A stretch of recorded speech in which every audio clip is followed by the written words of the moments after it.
जय हिंद। आज हम लोग सिर्फ ऑब्जेक्टिव क्वेश्चन की बात करेंगे और ये सारे ऑब्जेक्टिव क्वेश्चन आपके ऑप्टिक्स से होंगे, चाहे वो रे ऑप्टिक्स का हो चाहे वो आपका वेव ऑप्टिक्स का हो, है ना।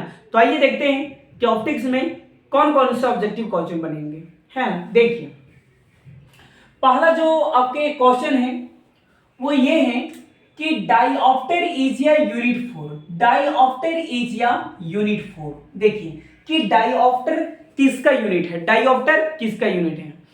तो डाइऑप्टर पावर ऑफ लेंस हो चाहे वो पावर ऑफ मिरर हो, पावर ऑफ लेंस हो चाहे वो पावर ऑफ मिरर हो, ये दोनों का यूनिट होता है। डाइऑप्टर जो होते हैं वो पावर ऑफ लेंस का भी यूनिट होता है और पावर ऑफ मिरर का भी होता है।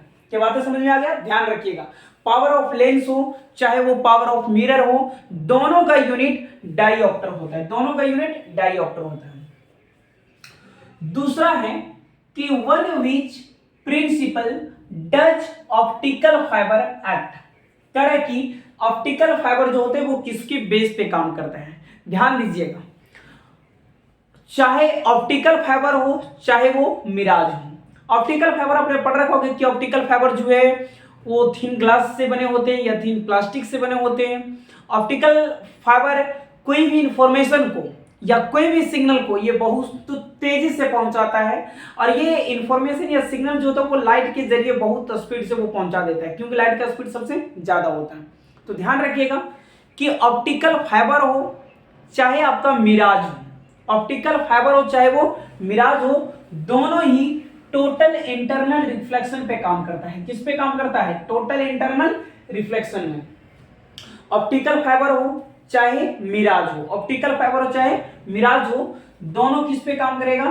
टोटल इंटरनल रिफ्लेक्शन पे। टीआईआर का मतलब टोटल इंटरनल रिफ्लेक्शन, टीआईआर का मतलब समझ गए ना, टोटल इंटरनल रिफ्लेक्शन। तीसरा क्वेश्चन है कि the concept of secondary wavelets was given by. क्या करें कि the concept of secondary wavelets was given by. देखिए, हाइजेंस प्रिंसिपल का हम वीडियो बना रखे हैं। हाइजेंस प्रिंसिपल तीन चीजें के बारे में बताया था। पहले उन्होंने बताया कि वेव फ्रंट क्या होता है, वेव फ्रंट क्या होता है। तो सोर्स ऑफ लाइट से निकलने वाली वेव अगर सेम फेज में वाइब्रेट करें तो उसे वेव फ्रंट के नाम से जानते हैं। दूसरी बातें उन्होंने सेकेंडरी वेवलेट्स के बारे में बताया था। Secondary wavelets, wavelets source of light से निकलने वाली वेव एक स्फेरिकल वेव फ्रंट बनाता है, सोर्स ऑफ लाइट से निकलने वाली वेव एक स्फेरिकल वेव फ्रंट बनाता है। लेकिन स्फेरिकल वेव फ्रंट के हर एक पॉइंट अगर सोर्स, हर एक पॉइंट सोर्स, तो सोर्स से निकलने वाली वेव को सेकेंडरी वेवलेट्स के नाम से जानते हैं। किस नाम से जानते हैं? सेकेंडरी वेवलेट्स के नाम से जानते हैं। तो सेकेंडरी वेवलेट्स हम लोग किस में पढ़े थे? Huygens principal. सेकेंडरी वेवलेट्स किस में पढ़े थे? Huygens principle. तो इसके ऑप्शन कौन सा सही हो जाएंगे? Huygens principle. क्या बातें समझ में आ रहे हैं आपको? कोई प्रॉब्लम नहीं हो रहा ना? चौथा क्या है कि इन या white light spectrum produced through a prism the ray that is deviate least is। यानी ये कह रहा है कि प्रिज्म में जब व्हाइट लाइट पास करते हैं, प्रिज्म में पास होने वाली लाइट, प्रिज्म में पास होने वाली व्हाइट लाइट जो होते हैं वो सेवन कलर में स्कैटरिंग होते हैं और उस सेवन कलर में सबसे कम स्कैटर्ड जो होते हैं वो रेड कलर होते हैं, क्योंकि उसका वेवलेंथ ज्यादा होता है। क्या बातें समझ में आ रहा है? प्रिज्म पढ़ा होगा आपने, है ना। ये व्हाइट लाइट हो गया, प्रिज्म में पास होने वाली व्हाइट लाइट सेवन कलर में स्कैटर्ड हो जाता है। कितने कलर में? सेवन कलर में, ठीक है, सेवन कलर में। उस सेवन कलर में रेड कलर का वेवलेंथ ज्यादा होता है, इसलिए उसका स्कैटर्ड कम होगा। तो इसमें यही करे कि प्रिज्म में पास होने वाली व्हाइट लाइट में इसमें से कौन सा कलर सबसे कम स्कैटर्ड होगा? Yellow, red, blue, green. तो सबसे कम स्कैटर्ड कौन होता है? रेड। सबसे कम स्कैटर्ड रेड। क्यों? क्योंकि रेड कलर का वेवलेंथ ज्यादा होता है, रेड कलर का वेवलेंथ ज्यादा होता है, ठीक है। पांचवा है कि when a ray of light passes from one medium to another medium which of the following does not change. करें कि जब लाइट एक मीडियम से दूसरे मीडियम में जाता है, जब लाइट एक मीडियम से दूसरे मीडियम में जाता है तो इसमें से क्या चेंज नहीं करता है, क्या चेंज नहीं करता है। व्हेन ए रे of light it passes from one medium to another medium, which of the following does not change, इसमें से क्या चेंज नहीं करेगा। स्पीड तो चेंज करेगा ही, रेयर में कुछ होगा, डेंसर में कुछ होगा, है ना। तो इसमें जो चेंज नहीं करेगा वो मेरे क्या हो जाएंगे, फ्रीक्वेंसी। क्या हो जाएंगे मेरे, फ्रीक्वेंसी। क्या इतना बात आपको कोई दिक्कत है क्या? नहीं ना, सारे बात आपको समझ में आ गई, किसी भी तरह कोई प्रॉब्लम नहीं है। कि जब लाइट एक मीडियम से दूसरे मीडियम में जाता है, यानी एयर से जब वो वाटर में जाएगा तो स्वाभाविक स्पीड बदलेंगे, तो क्या नहीं बदलेंगे, फ्रीक्वेंसी। क्या नहीं बदलेंगे, फ्रीक्वेंसी। कोई प्रॉब्लम है ना? चलिए स्क्रीनशॉट कीजिए, फिर नेक्स्ट हम आपको बताते हैं। फिर नेक्स्ट ऑब्जेक्टिव हम लोग करते हैं। तो छठा ऑब्जेक्टिव ये कहता है कि if the refractive index of water and glass और 4/3 एंड 3/2, देखिए 4/3 जो है ये वाटर का है और 3/2 जो है वो ग्लास का है। Correctly respectively the refractive index of glass with respect to water, अगर यहां पे थोड़ा सा लाइट अगर चमक रहा होगा तो थोड़ा सा सुन लीजिए। कह रहा है कि आपको रिफ्रैक्टिव इंडेक्स फाइंड करना है glass with respect to water. तो ग्लास का रिफ्रैक्टिव इंडेक्स कितना होता है, 3/2। कितना होता है, 3/2। और वाटर का होता है 4/3। तो अरेंज कीजिएगा कितना हो जाएगा, 3 3 जा 9 और 4 2 जा 8। ध्यान रखिएगा, अगर glass with respect to water कहे तो 9/8। यहां पे आपको बोला है glass with respect to water, तो glass with respect to water यानी कितना हो जाएगा, 9/8। लेकिन ध्यान से सुनिए, अगर यही question water with respect to glass का था, water with respect to glass, तो वाटर का कितना होता है 4/3, ग्लास का कितना होता है 3/2। तो 4 2 जा 8 और 3 3 जा 9, तब आंसर क्या होता है 8/9। ये बहुत इंपॉर्टेंट ऑब्जेक्टिव है। Glass with respect to water कहे तो ये, और water with respect to glass कहे तो ये। क्या बातें समझ में आ गई, कोई कंफ्यूजन नहीं है आपको। ग्लास का रिफ्रैक्टिव इंडेक्स 4/3, वाटर का रिफ्रैक्टिव इंडेक्स 4/3 और ग्लास का 3/2।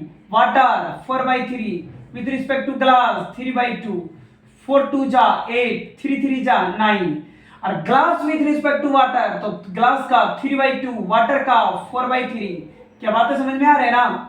ठीक है, तो 3 3 जा 9 और 4 2 जा 8। एक क्वेश्चन गलत समझ जाइए ना, glass with respect to water, तो ग्लास का 3/2 डिवाइडेड बाई 4/3, और यही चीज उल्टा अगर कर देगा water with respect to glass, तो 4/3 डिवाइडेड बाई 3/2, है ना।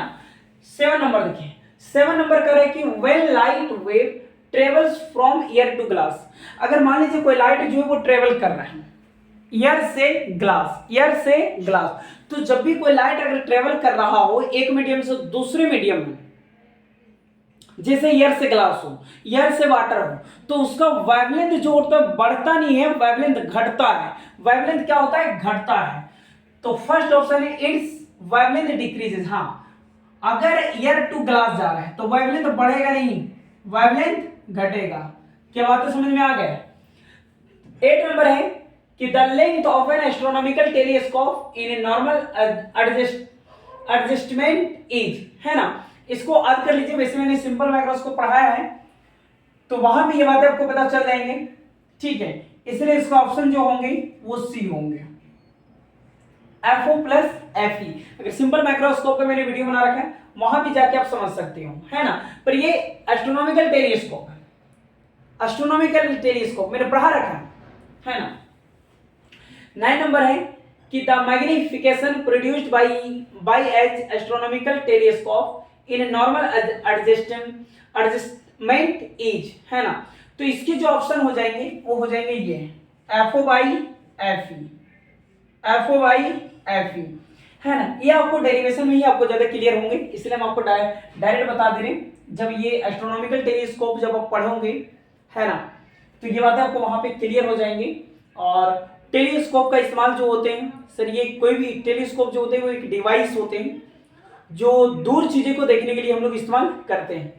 तो वहां पे अगर आप एस्ट्रोनॉमिकल टेलीस्कोप पढ़ेंगे तो ये वहां पे ऑब्जेक्टिव और भी आपको ज्यादा क्लियर होंगे। ठीक है, तो ऑब्जेक्टिव में ये चीजें को ध्यान में डायरेक्ट आप याद रख लीजिए, है ना।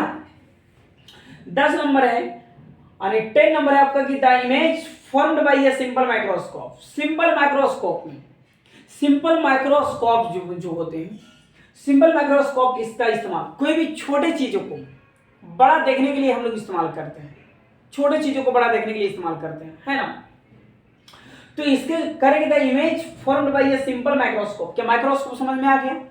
कोई भी छोटा चीजों को बड़ा देखने के लिए हम लोग इस्तेमाल करते हैं।